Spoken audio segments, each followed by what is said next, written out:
Good morning, students. I am Samatha, lecturer in chemistry. Students, today we will discuss about two more theories which are present in coordination compounds. In last class, we have completed Werner's theory and valence bond theory. Today we will discuss about two more theories. One is crystal field theory and another one is the Sedgwick's theory. Let us start crystal field theory. This crystal field theory was proposed by Matthey and Van Vleck, scientist name Matthey and Van Vleck. According to crystal field theory, the interaction between metal ion and ligand is purely electrostatic, means here 100% ionic bond. According to crystal field theory, the bond between the metal and ligand is purely ionic bond. The energy in every free metal ion, the 5d orbitals have same energy. They are called as degenerate orbitals. How many d orbitals are present in every metal? 5 d orbitals. In free metal, that 5d orbitals energy is same. So the equal energy d orbitals are called as degenerate d orbitals. When the ligands are approaching metal ion, the d orbital will be repelled by lone pair of electrons of ligands and increase the energy of degenerating d orbitals. Here, when the ligands are approaching the metal to form a bond with metal, that time some electronic repulsions occurring between the d orbitals and ligands, then this equal energy degenerate orbitals undergo electronic repulsion and increasing energy of d orbitals. 5 degenerate d orbitals of the metal ion will split into two groups of orbitals of different energy. This effect is called as crystal field splitting. Okay students, according to crystal field theory, in every free metal the 5d orbitals are having equal energy. The equal energy d orbitals are called as degenerate d orbitals. When the ligands are approaching the metal to form a bond, there some electronic repulsions are present. Due to that electronic repulsions, these degenerating d orbitals gain some energy and split into two different energy groups of d orbitals. These 5 degenerating d orbitals split into two groups. One is having high energy and another group is having low energy. This splitting, d orbital splitting, is called as crystal field splitting. This theory is known as crystal field theory. Next is crystal field theory. Metal ion and ligands can be treated as point charges. Here point charges are there now. This is the central metal atom. These are the ligands. Metal ion and ligands can be treated as a point charges. Here 5 degenerating d orbitals here. This is the dyz orbital. This one is dxz orbital. This one is dxy orbital. This is the dx square y square orbital. This one is dz square orbital. These are the 5d orbitals.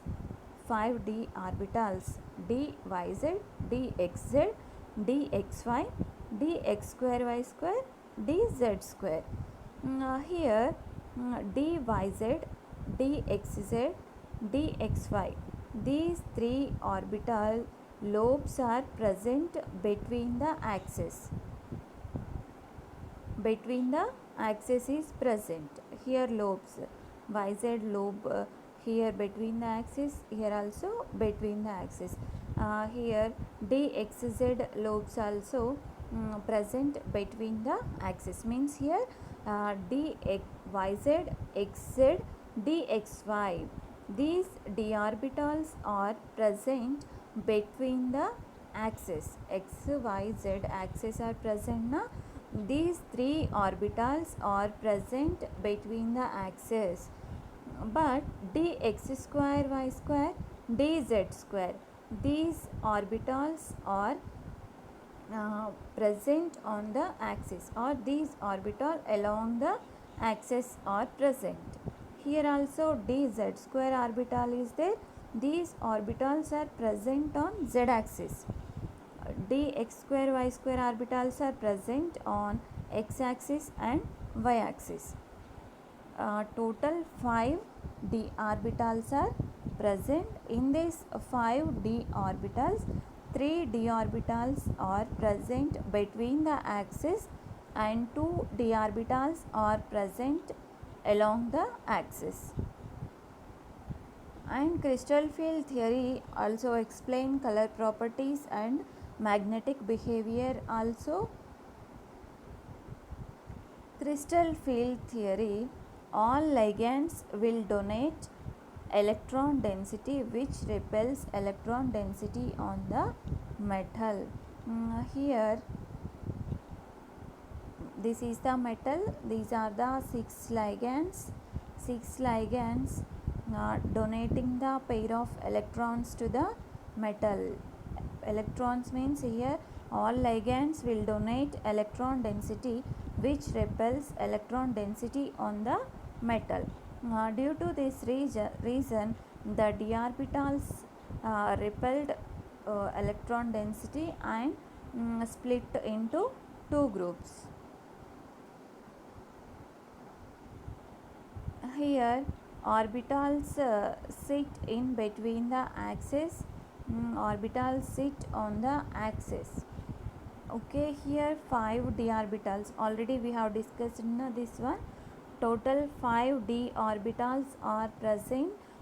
Here 3 d orbitals are sit in between the axis. What are they? D yz, dxz, dxy. These 3 orbitals are sit in between the axis. Remaining 2 d orbitals, dx square y square, dz square orbitals are sit on the axis.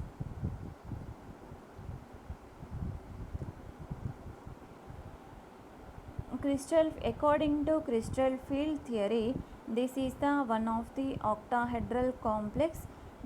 Here central metal atom is cobalt. Around the cobalt 6 ligands are present, 5 ammonium ligands and 1 is nitro. Here in this complex these are the 5 degenerating d orbitals. Degenerating means all are having same equal energy. Here these split into two groups. Here one is high energy d orbital group, that is Eg group, and here low energy group, that is T2G group. This gap between two groups Eg and T2G is called as crystal field splitting energy, CFSE, crystal field splitting energy.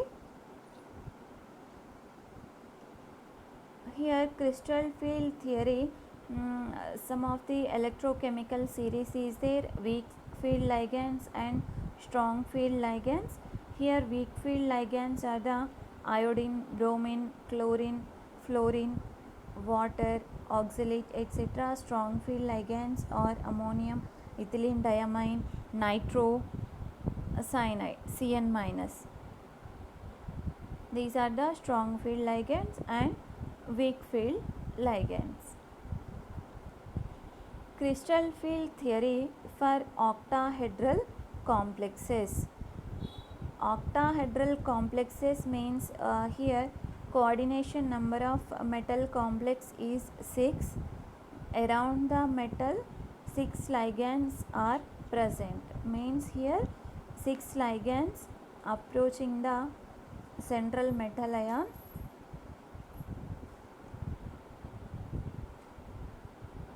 Here 5 degenerating d orbitals are present. These are having equal energy. When the ligands are approaching the central metal atom, these degenerating d orbitals undergo some electronic repulsions and split into two groups. But here which d orbitals are having high energy and which d orbitals are having low energy, this is the based on the nature of d orbitals. In octahedral complexes 6 ligands are approaching the central metal ion along the axis. This point is very important. 6 ligands in octahedral complexes, 6 ligands are present around the metal. So here 6 ligands approaching the central metal ion along the axis. Axis means x axis, y axis, z axis. Along the axis 6 ligands are approaching the metal atom. So the d orbitals which are present or which are sit on the axis or undergo high electronic repulsions and gain more energy group and split into Eg group. Eg means that is high energy group. The d orbitals which are present on the axis dx square, y square and dz square, these two d orbitals are present on the axis. So these two d orbitals undergo high electronic repulsions and gain more energy, and remaining 3 d orbitals are present between the axis. So the d orbitals which are present between the axis are undergo low electronic repulsions and there is no electronic repulsion, so that 3 d orbitals are having low energy, that is T2g. Eg group d orbitals are dx square, y square and dz square. T2g group d orbitals are dyz, dxz and dxy. This is the crystal field splitting in octahedral complexes. Octahedral complexes, 6 ligands are approaching the central metal atom along the axis. So the d orbitals which are present on the axis or undergo high electronic repulsions and gain more energy group, that is Eg group. The d orbitals which are present between the axis or low electronic repulsions, these are having low energy T2g group. This is about d orbital splitting in octahedral complexes. Here example hexa aqua ferrate 2 complex is present. Here central metal atom is ferrous Fe plus 2. There is no ligands in that time. Here free metal ion is present na, free metal ion, no ligands effect. Here it is having degenerating orbitals, means here 5 d orbitals are having same energy. Here this ferrous atom is surrounded by the water molecule, 6 water molecules. These water ligands are approaching the central metal atom ferrous. These degenerating d orbitals are split into two groups, that is high energy Eg group and low energy T2g group. Here Eg group is the dx square, y square, dz square and T2g is the dyz, dzx and dxy. Because here 6 ligands are approaching the metal along the axis. In octahedral complexes, in any octahedral complexes, 6 ligands are approaching the central metal atom along the axis. In that time, the d orbitals which are present on the axis or undergo high electronic repulsions and gain more energy and split into Eg and T2G groups. This is the example of weak field ligand. And in presence of strong field ligand, in strong field ligand also octahedral complexes are split into two groups, high energy Eg group and low energy T2G group. But here in presence of weak field ligand, the electrons are follows Hund's rule. According to Hund's rule, electrons are filled in d orbitals. But in strong field ligands, here these orbitals are not following any Hund's rule. Here first low energy d orbitals are paired up, then only electron is enter into the high energy d orbital. That is the difference between weak field ligand complexes and strong field ligand complexes. Next, crystal field theory for other complexes. This is the octahedral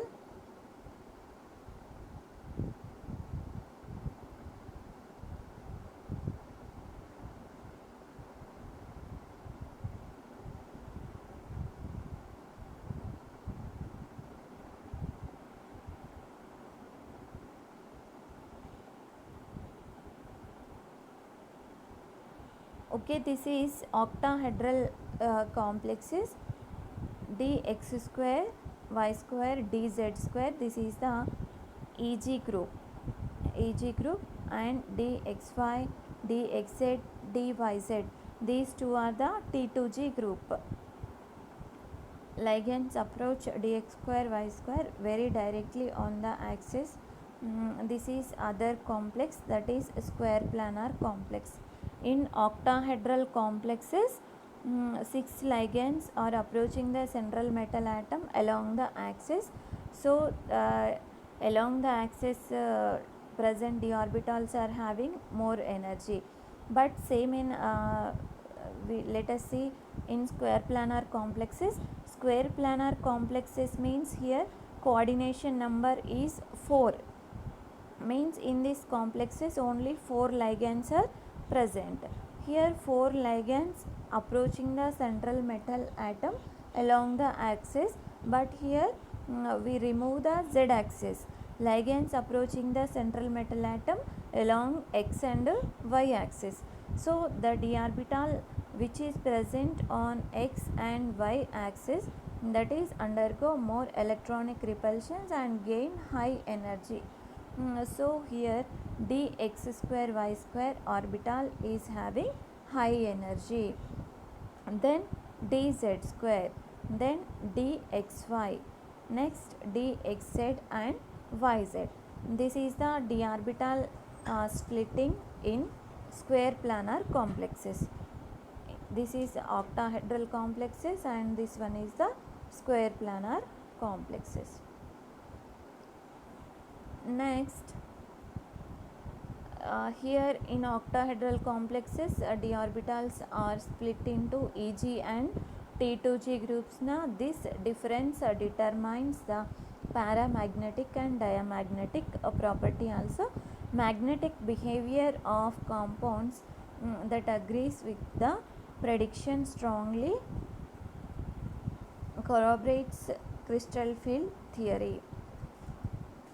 And this magnetic property also depends upon the electrons, paired or unpaired electrons. If paired electrons are present, that is diamagnetic property. If unpaired electrons are present, it shows paramagnetic property. And here some transitions are possible from one d orbital to other d orbital, or transition is possible between the low energy group to high energy group. These transitions will yield visible photons. We can also look at the color of many different coordination compounds. After the splitting of these d orbitals, there is a possibility to transition of electrons from one energy level orbitals to another energy level orbitals. This transition may cause color of complexes.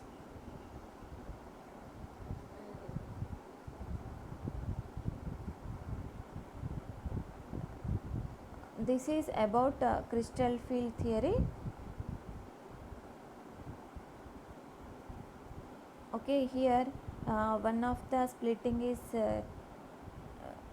here, that is tetrahedral complexes, d orbital splitting in tetrahedral complexes.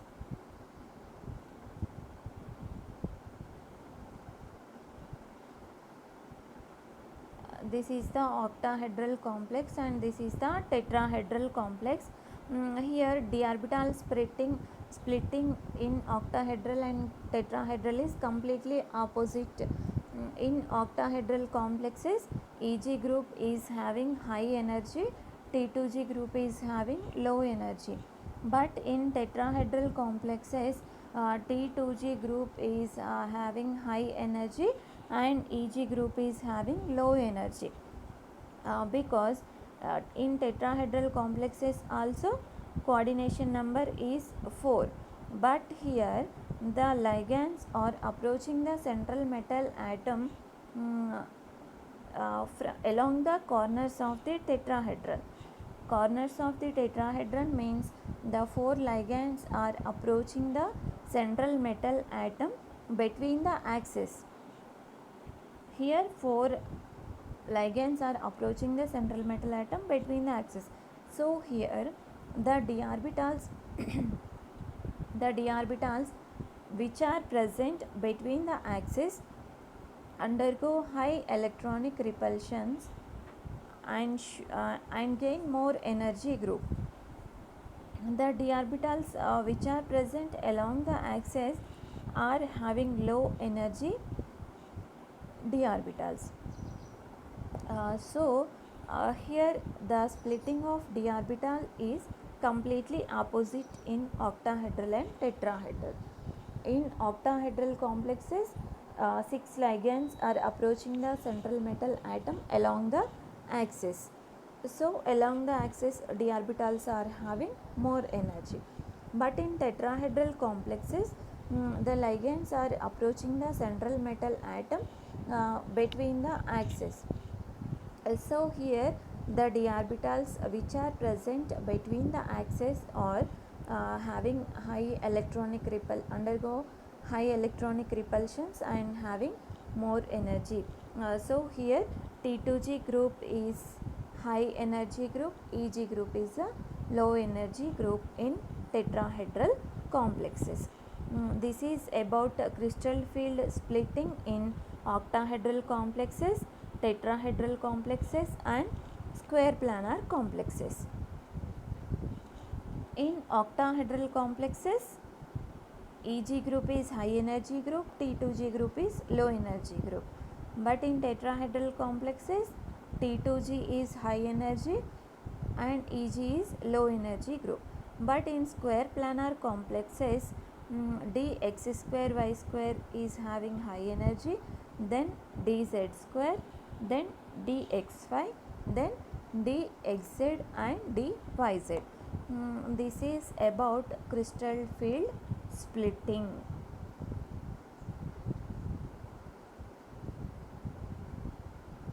Next is Sedgwick's theory.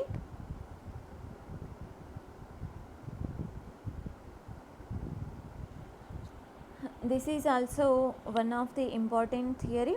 This theory explains about the stability of complexes by effective atomic number. Here one more another concept is present, that is EAN, effective atomic number. This theory explains about the stability of complexes by effective atomic number. In many cases, effective atomic number of central metal ion in complexes is equal to atomic number of inert gas. The metal complexes En value is equal to the nearest inert gas atomic number. So here what is effective atomic number? Effective atomic number means the number of electrons which are equal to the atomic number of central metal ion and number of electrons received from ligands. This effective atomic number is equal to the number of electrons of a central atom and the number of electrons received from the ligands. Effective atomic number is equal to atomic number of central metal minus oxidation state plus 2 into number of ligands. So here EAN is equal to Z minus X plus 2Y. Here Z is the atomic number of central metal, X is the oxidation state, Y is the number of ligands. So EAN is equal to Z minus X plus 2 into Y. If the calculated EAN value is 36 or 54 or 86, then the complex is stable complex. Here 36, 54, 86 is the atomic numbers of inert gases. Those are krypton, xenon, radon. If the calculated EAN value of metal is equal to xenon, krypton or radon, then that complex is stable complex. Okay, some applications of Sedgwick's theory. Here some of the complexes EAN value is calculated here.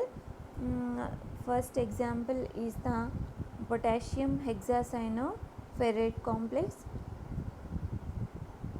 Here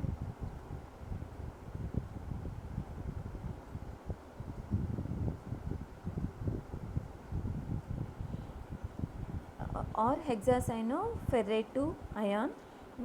Here ferrous is the central metal atom. Atomic number means Z value is 26. X is the oxidation state. So here oxidation state is 2. Y is the ligands, number of ligands. So here CN6 means 6 cyanide ligands are present. Y value is 6. EAN is equal to Z minus X plus 2 into Y. Here Z is the 26. 26 minus X is 2. 26 minus 2 plus 2 into 6. 24 plus 12. EAN value is 36. 36 means the inert gas is a krypton, so it is equals to the krypton atomic number. So this complex is stable complex.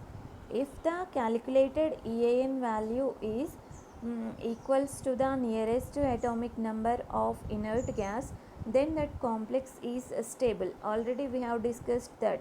So this complex effective atomic number is equals to the krypton atomic number. Hence this complex is stable complex. Next example is hexaamino cobalt 3 ion or hexaamino cobalt 3 chloride complex. Here central metal atom is a cobalt.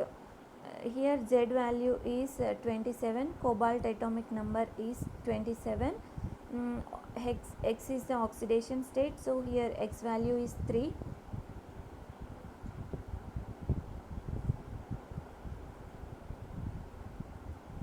And ligands, Y is the ligand value, 6 amino ligands are present, so Y value is 6. EAN is equal to 27 minus 3 plus 2 into 6. 24 plus 12 is equal to 36. So it is also equals to the krypton atomic number. So this complex is also stable complex. Next example is a hexacyanoferrate 3 ion. So here also central metal atom is ferrous, atomic number is 26, but here oxidation state of ferrous is 3. Ligands also same, 6 ligands are present. So here 26 minus 3 plus 2 into 6, 23 plus 12. Here EAN value is 35. This is not equals to the atomic number of any inert gas. Hence this complex is unstable complex. Next example is a hexaamino cobalt 3 complex. Here central metal atom is cobalt. 6 amino ligands are present. Cobalt atomic number is 27. Oxidation state is plus 3. 6 ligands are present. So EAN value is 27 minus 3 plus 2 into 6, 24 plus 12. So here 36 is atomic number of krypton. So this complex is also stable complex. Next example is carbonyl complex, that is nickel tetracarbonyl. In carbonyl compounds metal oxidation state is 0. Any carbonyl compounds metal oxidation state is 0. So here central metal atom is nickel. Nickel atomic number is 28.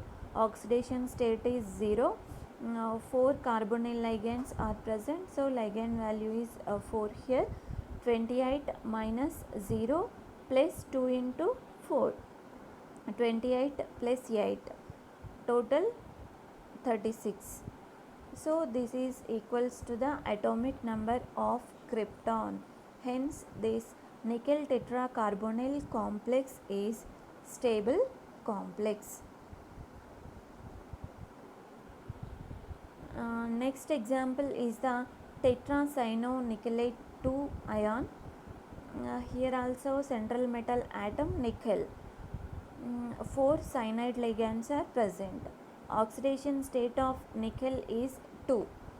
So here EAN is 28 minus 2 plus 2 into 4, 26 plus 8. Here 34 effective atomic number. 34 is not equals to the atomic number of inert gas. So this complex is a unstable complex. Next example is tris ethylene diamine cobalt 3 ion. Here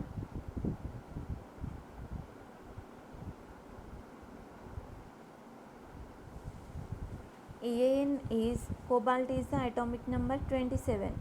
Oxidation state is 3. So 27 minus 3 plus 2 into 6. Here ligands also 6 means 3 ethylene diamines means they donate 6 pairs of electrons. So here we have to take 2 into 6 is equal to 24 plus 12, 36. So it is also equals to the atomic number of krypton. So this complex is a stable complex. Next is some drawbacks of Sedgwick's theory or defects of Sedgwick's theory. This theory does not explain about color properties. Sedgwick's theory does not explain the color properties of complexes, and this theory could not explain the satisfactory explanation about accumulation of negative charge on metal ion in the complexes. Means there is no discussion about negative charge if negative charge is present on the metal in complexes, and this theory does not explain about shapes of the complexes. This theory only explains stability of a complexes based on effective atomic number.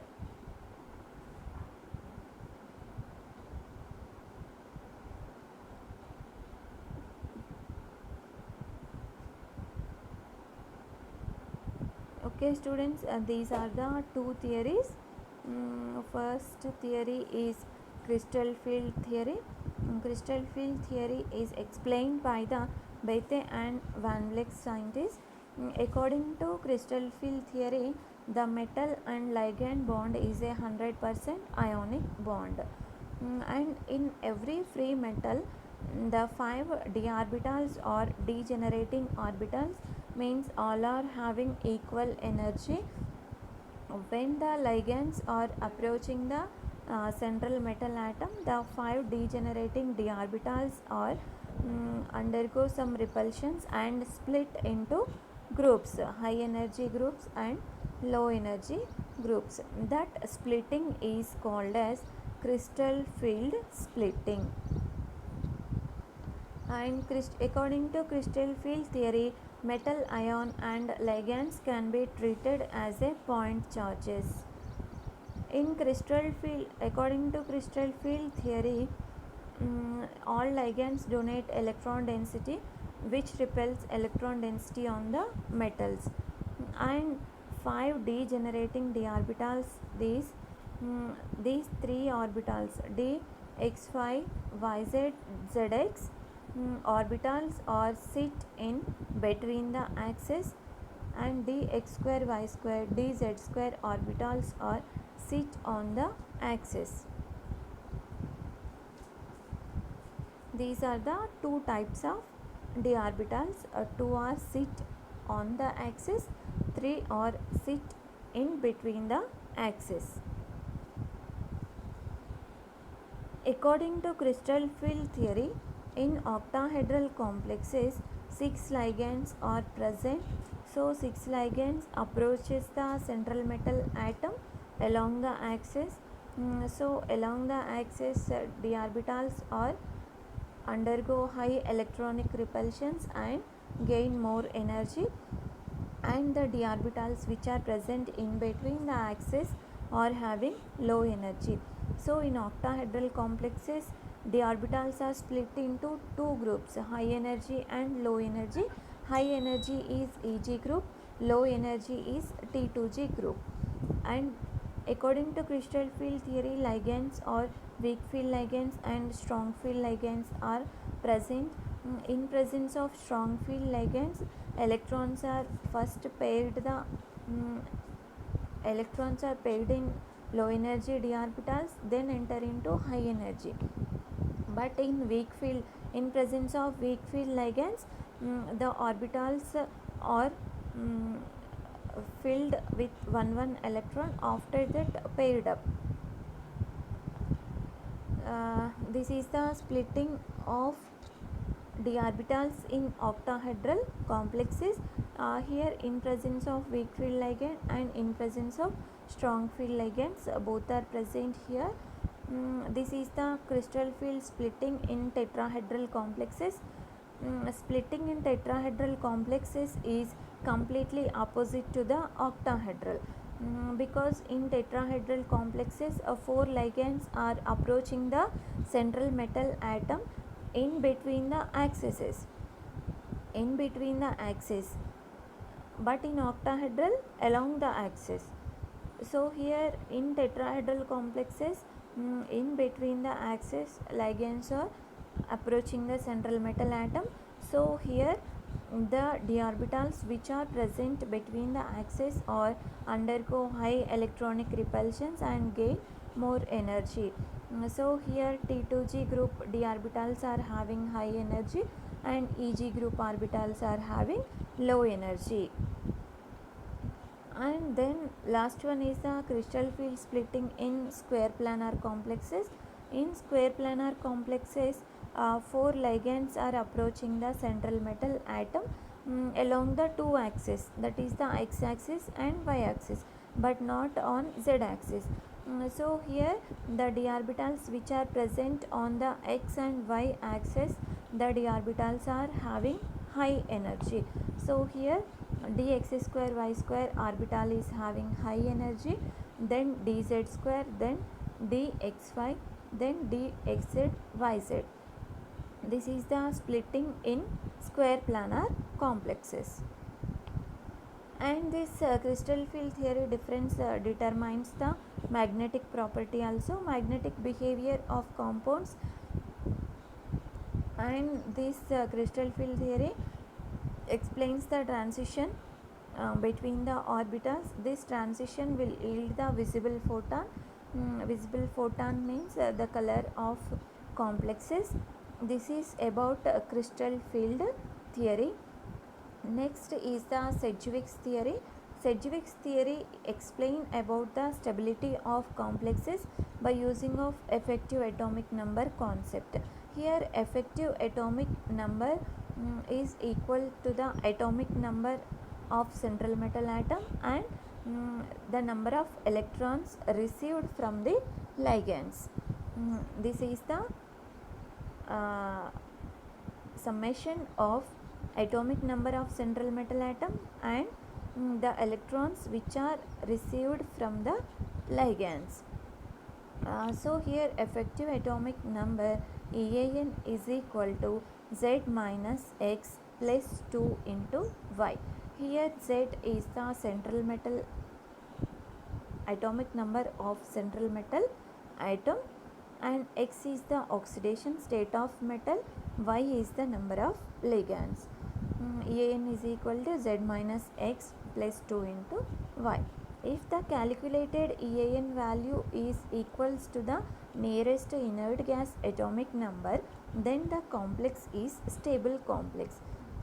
And we have seen some examples also.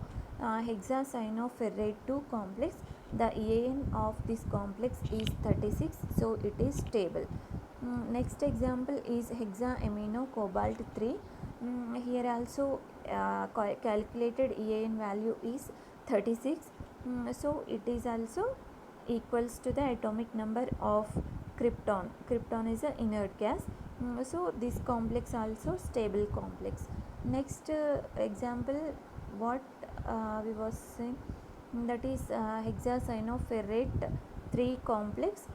Here calculated EAN value is 35, so 35 is not equal to atomic number of inert gas, so it is unstable complex. Next is hexaamino cobalt 3 complex. This complex is effective atomic number is having 36, so it is a stable complex. Next example is nickel tetracarbonyl. In nickel tetracarbonyl effective atomic number is 36 krypton, so it is also stable complex. Next example is tetracyanonickelate 2 complex. Here calculated effective atomic number is 34, so it is unstable complex. Last example, what is that? Tris ethylene diamine cobalt 3 complex. In this complex effective atomic number is 36, so it is stable complex. And we have seen some defects of Sedgwick's theory also. Okay students, hope you understood. This is about today's session. Today's session is completed. Hope you understood. Thank you.